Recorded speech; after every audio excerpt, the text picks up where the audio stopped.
7. Okay. So, unang gagawin mo nila ay kailangan mo nilang magpakilala.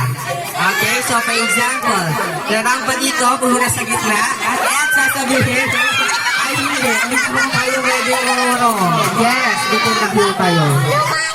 Ay, wala. Wala mga PJ ang mga nanay.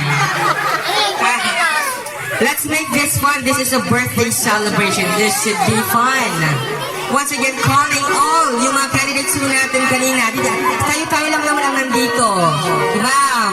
Yes, I know ma'am. We're a teacher. Yan. Ang mga kabogera mo natin nanay. Dito na po tayo. Si Rachel, si ma'am. Sino pa po? Sino ba yung dalawa kanina? Ay, yung 5. Asin na po yung 5. Let's have the pageant. Of course, this is a birthday celebration. It has to be fun. Asin na po sila. Nag-back out na? Wala na? Pwede ba akong sumali? Kung nanay lang ako, why not?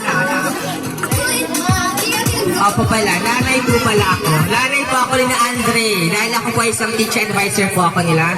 Sabi ko nga po, ako po ang kanilang natatanging ina. Yes, natatanging ina.